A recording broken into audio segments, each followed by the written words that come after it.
sir. Good job. Thank you po. Ano pangalan mo? Ako po si Maki Rico Ford. Ilang taon ka na kumakanta? Hindi po talaga professional na kumakanta. Wow. Ano po ako eh. Sessionista po. First time ko po yung talagang... Well, ako yung binabakatan. Magpakilala kayo ni Lea? He's played for me before. He played keyboards for me before. There you go.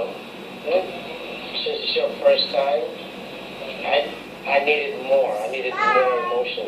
I mean, you brought it up at the chorus part, but I needed from the beginning. There were points na parang medyo pinupush mo masyado. Pero I think it's more of with regards to